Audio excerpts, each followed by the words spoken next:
Hi guys, welcome to cricket 360. Dream eleven தடைக்கு அப்புறம் பார்த்தீங்கன்னா சோஷியல் மீடியாவில் வந்து நிறைய விவாதங்கள் போகுது. ட்ரீம் லெவனை வந்து தடை செஞ்சது வந்து சரியா இல்லை தடை செய்யாமல் அதை ரெகுலேட் மட்டும் பண்ணியிருக்கலாமா அப்படிங்கிறத பற்றி தான் இந்த வீடியோவில் என்னோட ஒப்பீனியன் என்னங்கிறதையும் நான் சொல்கிறேன். இந்த வீடியோவை ஃபுல்லாக பார்த்துட்டு உங்களோட ஒப்பீனியன் என்ன, ட்ரீம் லெவனை தடை பண்ணது சரியா இல்லை அதை ரெகுலேட் பண்ணிவிட்டு வந்து கண்டினியூ பண்ணியிருக்கலாமாங்கிறதையும் வந்து கமெண்ட் செக்ஷனில் கமெண்ட் பண்ணுங்கள். ஃபர்ஸ்ட் என்னோட கருத்தை சொல்கிறதுக்கு முன்னாடி கவர்மெண்ட் வந்து சில ரீசன்ஸ் லிஸ்ட் அவுட் பண்ணியிருக்காங்க ஏன் இந்த ஆப்ஸ் எல்லாம் பேன் பண்ணுறோன்னு. அதாவது ட்ரீம் லெவன் மட்டும் இல்லை, எல்லா ஆன்லைன் கேஷ் கேம் ஆப்ஸையும் வந்து ஏன் பேன் பண்ணுறோன்னு சொல்லி சில ரீசன்ஸ் லிஸ்ட் அவுட் பண்ணியிருக்காங்க. அதில் ஃபஸ்ட்டு ரீசன் பார்த்தீங்கன்னா ஃபினான்ஷியல் லாஸ். லாஸ்ட் இயரில் மட்டும் வந்து 20 lakh crores வந்து யூசர்ஸ் வந்து இதில் பணத்தை இழந்திருக்காங்க அப்படின்னு சொல்லி அவங்க ஒரு டேட்டா கொடுக்குறாங்க. நெக்ஸ்ட் வந்து ஃபேக் அல்கரிதம் வச்சு வந்து இந்த ஆப்ஸ் வந்து ஃபினான்ஷியல் ஃப்ராட் பண்ணுறாங்கன்னு சொல்லி ஒரு குற்றச்சாட்டு வைக்கிறாங்க. அடிக்ஷன் நிறையா வந்து யங்ஸ்டர்ஸ், அதாவது வந்து 18 years 20 years இல்லை அதுக்கும் கீழே இருக்கிறவங்க கூட வந்து இதில் ரொம்ப அடிக்ட் ஆகி அவங்களுடைய நேரத்தையும் பணத்தையும் ரொம்ப அதிகமாக செலவிடுறாங்க. ஸோ அதனால் வந்து இதை வந்து நிச்சயம் தடை செய்யணும் அப்படிங்கிற மாதிரி ஒரு ரீசன் சொல்கிறாங்க. அடுத்து வந்து செல்ஃப் ஹார்ம், அதாவது வந்து நிறைய ஃபினான்ஷியல் லாஸ் ஏற்படுறதுனால வந்து சூசைட் வரைக்கும் வந்து நிறைய பேர் போயிடுறாங்க. பணத்தை இழந்து வந்து நிறைய பேர் சூசைட் பண்ணியிருக்காங்க. பேனான ஹைதராபாத் தெலுங்கானா ஸ்டேட்டில் கூட VPN வச்சு விளையாடி இதனால சூசைட் ஏற்பட்டிருக்கு அப்படிங்கிற மாதிரி சொல்கிறாங்க. ஸோ இதுதான் மிக முக்கிய காரணமாக இருக்குது வந்து இந்த ஆப்ஸ்லாம் வந்து தடை செய்யப்பட்டதுக்கு. ஓகே, இப்போ கவர்மெண்ட் சொன்ன ரீசன்ஸை லிஸ்ட் அவுட் பண்ணிட்டோம். இப்போ இந்த ஆப்ஸ் எல்லாம் வந்து தடை செஞ்சது வந்து சரியா இல்லை இதை ரெகுலேட் பண்ணியிருக்கலாமா அப்படிங்கிற என்னோட கருத்தை சொல்கிறேன். First financial loss up to வந்து 20 lakh crores அப்படின்னு சொல்லி வந்து கவர்மெண்ட் வந்து சொல்கிறாங்க. ஃபினான்ஷியல் லாஸ் அப்படிங்கிறது வந்து வெறும் ட்ரீம் லெவன் மாதிரியான கேஷ் கேம்ஸில் மட்டும் ஏற்படுறது கிடையாது. இன்னும் வந்து ஆல்கஹால் அண்ட் வந்து சிகரெட் அண்ட் வந்து லாட்ரிலாம் கூட வந்து நிறையா ஸ்டேட்டில் வந்து இன்னும் வந்து லீகலாக தான் இருக்குது. ட்ரீம் லெவன் மாதிரியான ஆன்லைன் கேம் ஆப்ஸ் கூட பார்த்திங்கன்னா ஒரு ஸ்மார்ட் ஃபோன் வச்சுருக்கிறவங்க ஓரளவுக்கு வந்து எஜுகேட்டட் பீப்புள் தான் வந்து யூஸ் பண்ணுறாங்க. பட் இந்த லாட்ரி மாதிரியான டிக்கெட்ஸ்லாம் வந்து பார்த்திங்கன்னா பிலோ பாவர்ட்டி லைனில் எஜுகேஷனே இல்லாத நிறைய ஏழைகள் கூட வந்து நிறைய பேர் வாங்குறாங்க. அவங்களும் எவ்வளோக்கு வாங்குறாங்கங்கிற கணக்கெல்லாம் தெரியாத அளவுக்கு வாங்கி அதனால் கூட வந்து அவங்களோட குடும்பம் வந்து பாதிக்கப்படுதுன்னு சொல்லி நம்ம நிறைய நியூஸில் பார்த்துருக்கோம். தமிழ்நாட்டில் வந்து லாட்ரி தடை செய்யப்பட்டு தான் இருக்குது 20-25 வருஷமாக கிட்டத்தட்ட. ஆனால் வந்து நிறைய ஸ்டேட்ஸில் வந்து லாட்ரி வந்து இன்னும் வந்து லீகலாக தான் இருக்குது. ஸோ லாட்ரி மாதிரியான ஒரு விஷயங்களில் ஃபினான்ஸ் லாஸ் ஏற்படுறத வந்து கவர்மெண்ட் வந்து கண்டுக்கிறது இல்லை, இதை மட்டும் கண்டிருக்காங்க. ஆல்சோ வந்து பார்த்திங்கன்னா வந்து ஆல்கோஹால்லையும் வந்து பார்த்திங்கன்னா கூலி வேலை செய்கிறவங்க கூட ஆல்கோஹால்லாம் குடிக்கிறாங்க. 20 lakh crores வந்து மொத்தமாக ஒரே ஆள் வந்து அதில் வந்து ஃபினான்ஷியல் லாஸ் ஏற்படல. மேபி 2 lakhs 3 lakhs அப்படின்னு சொல்லி தான் ஏற்பட்டிருப்பாங்க. அந்த 3 லட்சம் வரைக்கும் விளையாடுறாங்கன்னா அவங்களுக்கு அந்த 3 லட்சம் காசு இருந்திருக்கணும். இது நியாயப்படுத்த விரும்பலை. பட் இருந்தாலும் வந்து ஆல்கோஹால் குடிக்கிற ஒரு கூலி வேலை செய்கிற ஆளுக்கு கூட அந்த ஒரு 150-200 ரூபா கூட ஒரு பெரிய விஷயமாக தான் இருக்கும். அதுவும் பல வந்து ஹெல்த் இஷ்யூஸையும் கொண்டு வரும். ஸோ அதெல்லாம் ஏன் கவர்மெண்ட் வந்து பேன் பண்ணலைங்கிறது வந்து சரியாக புரியல. நெக்ஸ்ட் இதே ஃபைனான்ஷியல் லாஸ் அப்படின்னு சொன்னால் வந்து ஒரு 20-30 வருஷத்துக்கு முன்னாடிலாம் பார்த்தீங்கன்னா ஸ்டாக் மார்க்கெட்டில் கூட நிறையா ஸ்கேம் நடந்து நிறைய பேர் வந்து பல லட்சம் ரூபாயை வந்து இழந்திருக்காங்க அப்படின்னு சொல்லி வந்து நிறைய நியூஸ் வந்தது. இதனால் ஸ்டாக் மார்க்கெட்டையே வந்து பேன் பண்ணுங்கிற அளவுக்கெல்லாம் அப்போ வந்து நிறையா பேர் வந்து கிரிட்டிசைஸ் பண்ணிக்கிட்டு இருந்தாங்க. அதுக்காக தான் SEBI அப்படிங்கிற வந்து ஒரு ரெகுலேட்டரி கமிட்டியை வந்து கவர்மெண்ட் வந்து கொண்டு வந்து ஸ்டாக்ல இன்வெஸ்ட் பண்ணுறவங்களுக்குலாம் ஒரு பாதுகாவலராக இருக்குது அப்படின்னு சொல்கிறாங்க. பட் இதெல்லாம் கொண்டு வந்து ஸ்டாக் மார்க்கெட்டில் எல்லாமே லாபம் தான் பார்க்குறாங்களா அப்படின்னு பார்த்தா கிடையாது. நிறைய பேருக்கு லாஸும் ஏற்படுது. பட் அதை ஒரு ஸ்கில் பேஸ்டு வந்து விஷயமாக தான் வந்து நிறைய பேர் பார்க்குறாங்க. இப்பயும் பார்த்தீங்கன்னா வந்து இந்த ஆன்லைன் கேமிங் கம்பெனிஸ்லாம் வந்து ஒரு 3 நாளைக்கு முன்னாடி வரைக்கும் ஸ்டாக் மார்க்கெட்டில் கூட வந்து கொடி கட்டி பறந்தது. காரணம் என்னென்னா லாஸ்ட் ஒரு 2-3 இயர்ஸில் இவங்களோட ரெவன்யூலாம் வந்து ரொம்ப அதிகமாக இருந்ததுனால இந்த கேம் ஆப்ஸோட ஸ்டாக்லலாம் நிறைய பேர் இன்வெஸ்ட் பண்ணியிருந்தாங்க. பட் ஒரே நாளில் இது பேன் ஆனதுனால அந்த ஸ்டாக்கில் இன்வெஸ்ட் பண்ணவங்களுக்கும் நிறைய ஃபினான்ஷியல் லாஸ் தான் ஏற்படுது. ஸோ ஃபினான்ஷியல் லாஸுங்கிறது வந்து வெறும் வந்து ஒரு ஆன்லைன் கேமிங் கம்பெனிஸில் மட்டும் ஏற்படுறதுக்கான சான்சஸ் கிடையாது. அது பல்வேறு தரப்புலையும் வந்து ஏற்படுறதுக்கு வாய்ப்புகள். Extra addiction, time addiction and வந்து நிறைய வந்து காசையும் போட்டு அடிக்ட் ஆகி விளையாடுறாங்கங்கிற பாயிண்ட்டை வந்து நம்ம ஓரளவுக்கு ஒத்துக்கிட்டாலும் அடிக்ஷன் அப்படிங்கிறது வந்து வெறும் ஒரு ஆன்லைன் கேம் ஆப்ஸில் மட்டுமே நிறைய பேர் அடிக்ட் ஆகுறதில்ல. ஒரு சில பேர் வந்து டிவிக்கு அடிக்ட் ஆகிருப்பாங்க. நான் சொன்ன மாதிரி நிறைய பேர் வந்து ஆல்கஹால், ஸ்மோக்கிங் இதுக்கெல்லாம் கூட அடிக்ட் ஆகிருப்பாங்க. ஆல்கஹால், ஸ்மோக்கிங்கில் அடிக்ட் ஆகிறதெல்லாம் வந்து அந்த குடிக்கிறவங்களுக்கு மட்டும் இல்லாமல் அவங்கள சுற்றி இருக்கிறவங்களுக்கும் இதனால் பல பிரச்சனைகளை ஏற்படுத்துது. இப்போ இதில் ஒரு அடிக்ட் ஆகிறது வந்து பார்த்திங்கன்னா வந்து அந்த பர்டிகுலர் இண்டிவிஜுவலுக்கும் அவங்க குடும்பத்துக்கும் ஒரு பாதிப்பு ஏற்படுது தான். ஏற்படலைன்னா நம்ம சொல்ல முடியாது. பட் ஆனால் இந்த மது அண்டு வந்து சிகரெட்டுக்கு வந்து அடிக்ட் ஆகிறவங்கனால பல பேருக்கு அந்த பாதிப்பு ஏற்படுது. நம்ம நிறைய நியூஸில் கூட பார்த்துருப்போம். லாஸ்ட் இயர் கூட வந்து ஒரு குடி போதையில் வந்து ஒரு ப்ரெக்னென்ட் லேடியை வந்து வண்டியில் அடித்து வந்து ஒருத்தர் மர்டர் பண்ணிட்டார். அதாவது வந்து குடிபோதையில் வந்து அந்த ஆக்சிடென்ட் நிகழ்ந்ததாக கூட ஒரு நியூஸில் பார்த்தோம். ஸோ இதே குடிபோதையினால் டொமஸ்டிக் வைலன்ஸ் நடந்திருக்கு. எவ்வளவோ வீட்டில் பல பிரச்சனைகள் நடந்திருக்கு. ஃபினான்ஷியல் லாஸ் ஏற்பட்டிருக்கு. சில பேர்லாம் தன்னோட மொத்த ஒரு நாள் வருமானத்தையும் வந்து அந்த மதுவிலேயே வந்து செலவு பண்ணுறவங்களும் நிறைய பேர் இருக்காங்க. ஸோ ஆல்சோ ஹெல்த் இஷ்யூஸ், அந்த குடிக்கிறவங்களுக்கும் நிறைய ஹெல்த் இஷ்யூஸ் இருக்குங்கிறது வந்து சயின்டிஃபிக்கலாகவே ப்ரூவ் ஆகிருக்கு. ஸோ சிகரெட் குடிக்கிறதும் அப்படி தான்.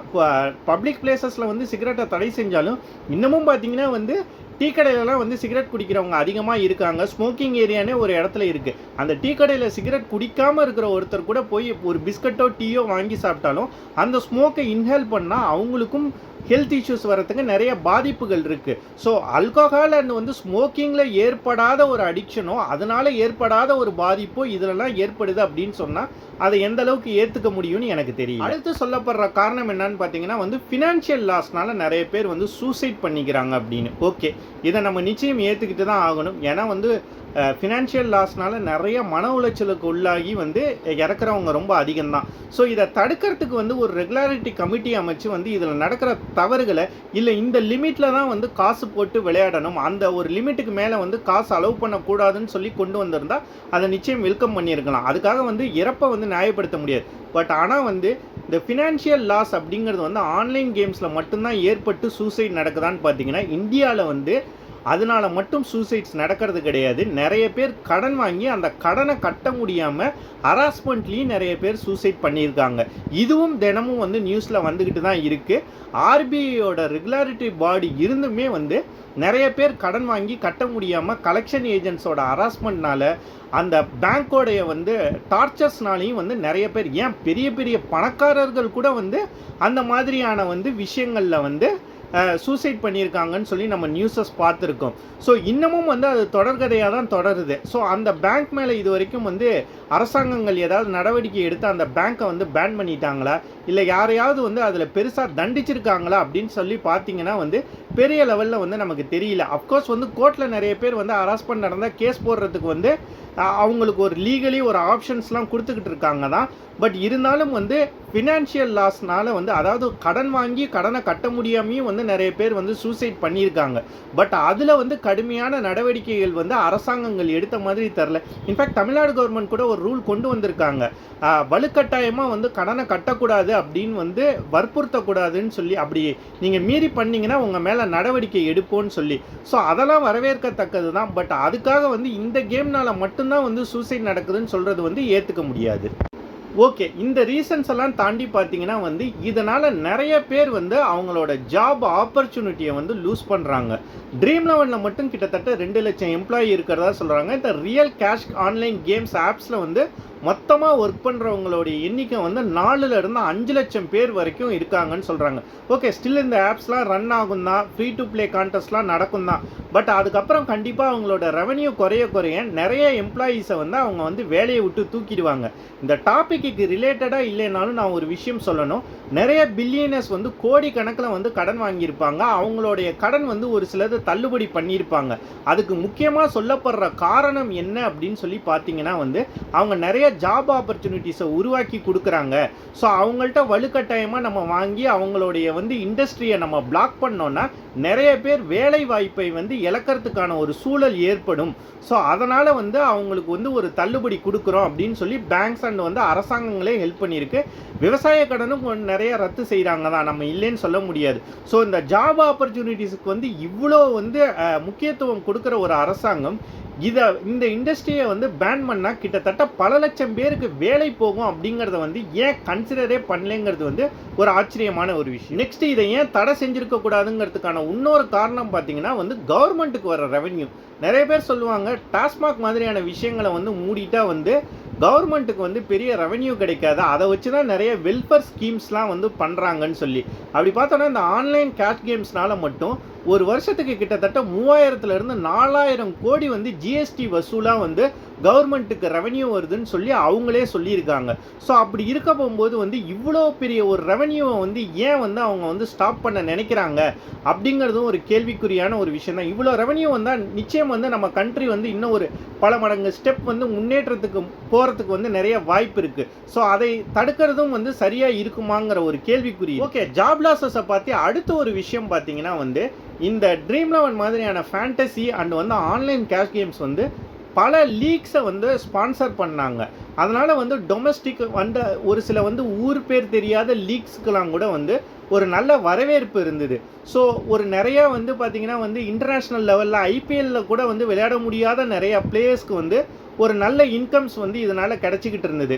ஸோ இப்போ அவங்களுக்குலாம் வந்து ட்ரீம்11 மாதிரியான ஃபேண்டசி சைட்ஸ்லாம் வந்து ஸ்டாப் பண்ணிட்டாங்கன்னா, கேஷ் கேம்ஸை ஸ்டாப் பண்ணதுக்கப்புறம் அவங்களுக்கு வந்து இதுக்கு மேலே இவ்வளோ ஸ்பான்சர்ஸ் கிடைக்குமா, இந்த லீக்லாம் இதுக்கு மேலே சர்வே பண்ண முடியுமான்னு தெரில.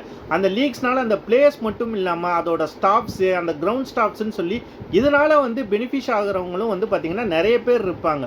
ஸோ இப்போ அவங்களுக்கும் வந்து ரெவென்யூ போகிறதுக்கோ இல்லை கம்மியாகிறதுக்கோ நிறைய வாய்ப்புகள் இருக்குது. ஸோ இதுவும் ஒரு லாஸ் தான். ஓகே, நெக்ஸ்ட் பார்த்தீங்கன்னா ட்ரீம்11 விளையாடுற யூசர்ஸ் சில பேருக்கே வந்து இது ஒரு லாஸ் தான். லட்சக்கணக்கில் பணம் விட்டுருக்காங்கன்னு சொல்கிறாங்க, அதுவும் உண்மை தான். பட் இதனால் பயனடைஞ்ச யூசர்ஸும் வந்து நிறைய பேர் இருக்காங்க. இப்போ உதாரணத்துக்கு பார்த்தீங்கன்னா சில ரீசார்ஜு, ஒரு மூவி பார்க்குறதுக்கான காஸ்ட்டு, ஒரு நாள் பெட்ரோல் காஸ்ட்டுன்னு சொல்லி ஒரு 500,000 இது மாதிரி வந்து ஏர்ன் பண்ணவங்களும் நிறைய பேர் இருக்காங்க. இப்போ நான்லாம் பார்த்தீங்கன்னா வந்து லட்சக்கணக்கிலலாம் இன்வெஸ்ட் பண்ண மாட்டேன். ஒரு மேட்ச்சுக்கு அதிகபட்சம் 300 to 500 தான் இன்வெஸ்ட் பண்ணுவேன். ஐபிஎல் இல்லைன்னா வந்து இந்தியன் மேட்சஸாக இருந்தால் அப் டு 1000 வரைக்கும் ஒரு சில டைம் மட்டும்தான் நான் இன்வெஸ்ட் பண்ணியிருக்கேன். பட் எனக்கு வந்து பார்த்தீங்கன்னா இதில் லாஸ்லாம் ஏற்பட்டதில்லை. என்னோட லாபமும் குறைவு தான். பார்த்தீங்கன்னா கிட்டத்தட்ட வந்து ஒரு 100-200 தான் ஒரு மேட்ச்சில் வந்து எனக்கு வந்து ப்ராஃபிட் கிடைக்கும். சில சமயம் அந்த மேட்ச்சில் தோற்றா அது லாஸும் ஆகும். பட் அதை நான் வந்து வேறு மேட்ச்சில் வந்து பேலன்ஸ் பண்ணிடுறேன். நிறைய பேர் வந்து இந்த 200 300 ஒரு மாதத்துக்கு 2000 கூட வந்து கிடச்சிருக்குன்னு சொல்கிறாங்க.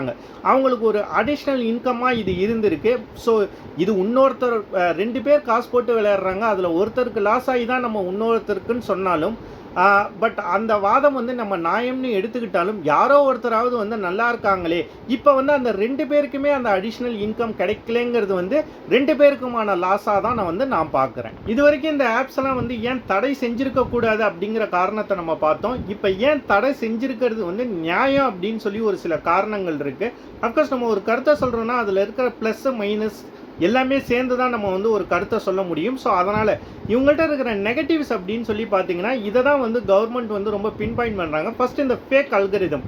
இது ட்ரீம்11 பொறுத்த வரைக்கும் இந்த அல்கரிதம்னு சொல்லாமல் நம்ம வந்து பாட்ஸ் அப்படின்னு சொல்லலாம். பட் ரம்மி மாதிரியான கேம்ஸில் தான் வந்து அல்கரிதம் அப்படின்னு சொல்கிறாங்க. அதாவது தொடர்ந்து ஒரு யூசர் ஜெயிச்சுக்கிட்டே வந்தால் அவங்களுக்கு வந்து வேணும்னே அவங்க தோக்கிற மாதிரியான கார்ட்ஸை வந்து செட் பண்ணி போடுறதா வந்து சொல்கிறாங்க.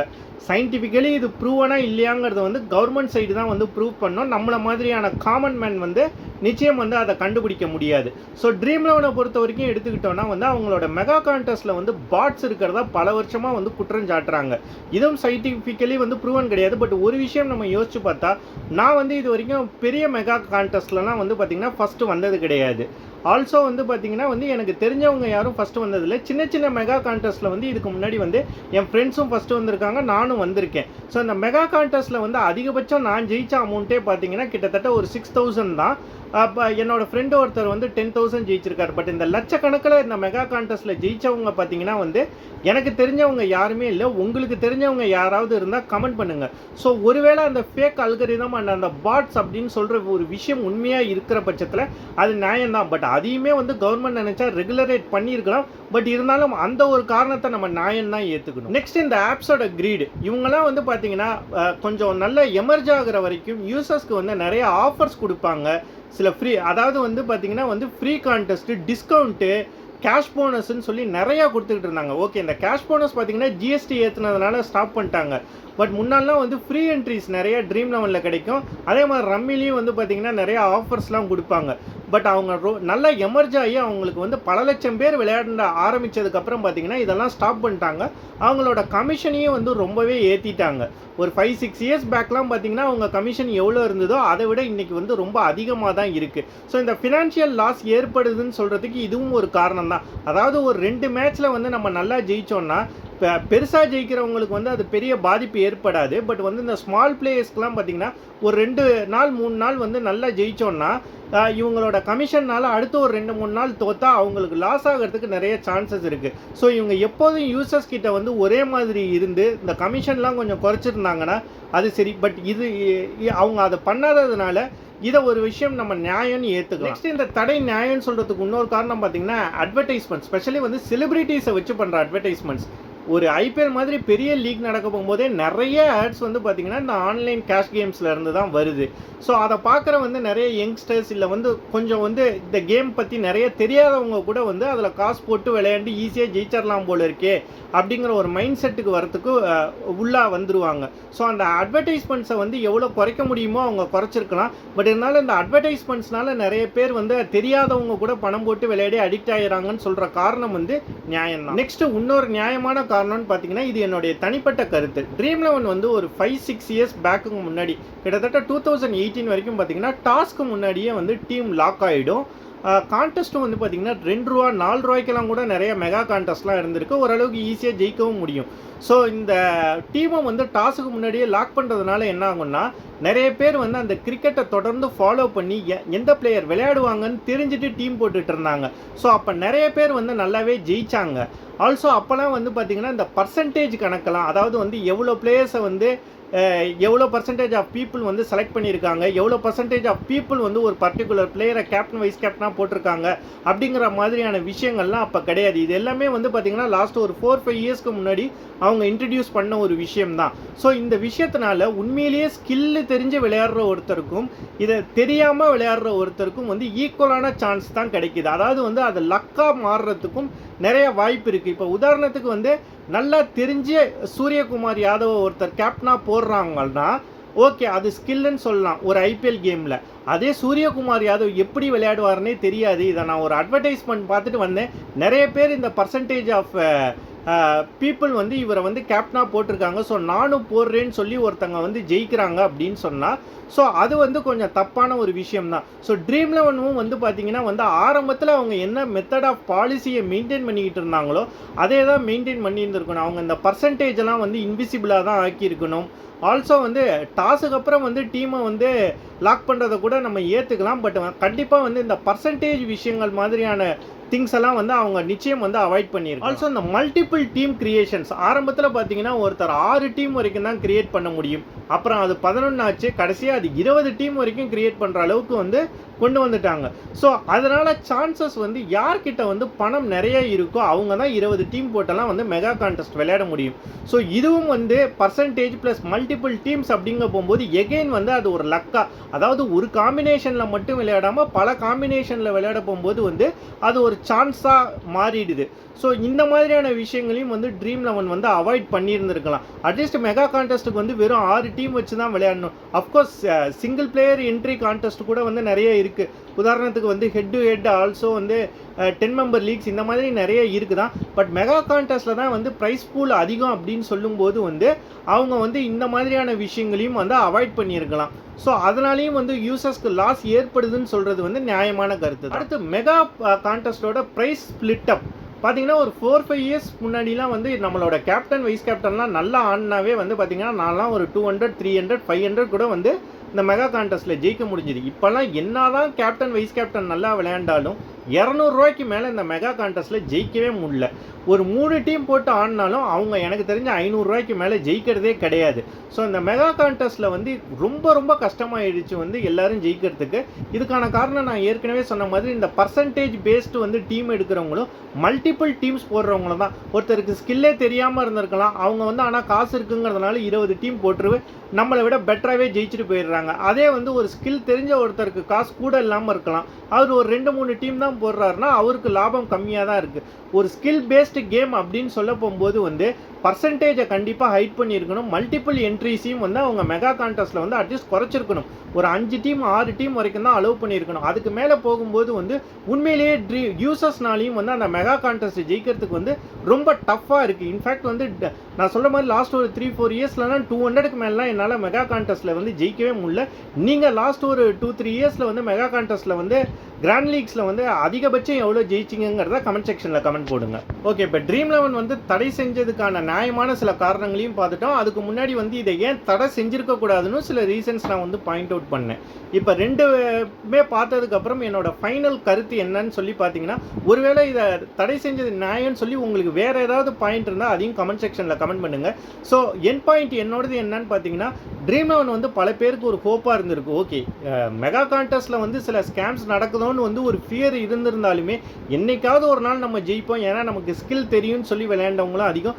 சின்ன சின்ன ப்ராஃபிட்ஸ் கொடுத்தது, நான் சொன்ன மாதிரி ரீசார்ஜஸ், டிடிஹெச் ரீசார்ஜஸ், பெட்ரோல் மாதிரியான எக்ஸ்பென்சஸுக்கு வந்து அது கொஞ்சம் நிறைய பேருக்கு உதவி இருக்குது. ஸோ அப்படி இருக்க போகும்போது வந்து ஒரு சைடு இன்கமாக, ஒரு செகண்டரி இன்கமாக அட்லீஸ்ட் கொஞ்சமாவது கிடைச்ச ஒரு சில பேருக்கு வந்து அதை கம்ப்ளீட்லி கட் பண்ணுறது அப்படிங்கிறது வந்து சரியானதாக இருந்திருக்காது. ஆல்சோ அந்த ஃபினான்ஷியல் லாஸுங்கிறது வந்து நான் ஏற்கனவே சொன்ன மாதிரி வந்து வெறும் ஆன்லைன் கேம்ஸ்னால மட்டும் ஏற்படுறதில்ல, அது வேரியஸ் ஃபேக்டர்ஸ்னாலையும் ஏற்படுது. அடிக்ஷனும் நான் சொன்ன மாதிரி ஆல்கஹால், ஸ்மோக்கிங், இன்னும் பல விஷயத்துக்கு அடிக்ட் ஆன எவ்வளோ பேர்லாம் இருக்காங்க. ஸோ அது அடிக்ஷனுங்கிற ஒரு காரணத்துக்காக மட்டும் ஒரு செக்டாரை வந்து நம்ம வந்து டார்கெட் பண்ணுறதுங்கிறது வந்து சரி கிடையாது. ஸோ என்னை பொறுத்த வரைக்கும் ட்ரீம்11 வந்து ரெகுலேட் பண்ணியிருக்கலாம். ட்ரீம்11 மட்டும் இல்லை, இந்த எல்லா ஆன்லைன் கேம்ஸையும் வந்து தவறு நடந்திருந்தால் வந்து அந்த தவறு நடக்காமல் இருக்கிறதுக்கு வந்து சில கடுமையான சட்டங்கள் கொண்டு வந்திருக்கலாம், ரூல்ஸ் அண்ட் ரெகுலேஷன்ஸ் கொண்டு வந்து அதை ரெகுலேட் பண்ணியிருக்கலாம். ஒழிய ஒரே நாளில் வந்து அதை பேன் பண்ணதுங்கிறது வந்து நிச்சயம் வந்து என்னை பொறுத்த வரைக்கும் ஏற்றுக்கொள்ள முடியாத ஒரு விஷயம்தான். ட்ரீம்11 பேனை பற்றி உங்கள் கருத்து என்ன? அதை தடை செஞ்சது நியாயம்னு நினைக்கிறீங்களா, இல்லை அதை தடை செஞ்சுருக்கக்கூடாது, ட்ரீம்11 மட்டும் இல்லை மற்ற ஆன்லைன் கேஷ் கேம்ஸையும் வந்து தடை செஞ்சுருக்கலாமா வேண்டாமாங்கிற உங்கள் கருத்தை கமெண்ட் செக்ஷனில் மறக்காமல் கமெண்ட் பண்ணுங்கள். இந்த வீடியோ உங்களுக்கு பிடிச்சிருந்தா மறக்காமல் லைக் பண்ணுங்கள், ஷேர் பண்ணுங்கள், கமெண்ட் பண்ணுங்கள். நம்ம சேனலை சப்ஸ்கிரைப் பண்ணுங்கள். தேங்க்ஸ் ஃபார் வாட்சிங்.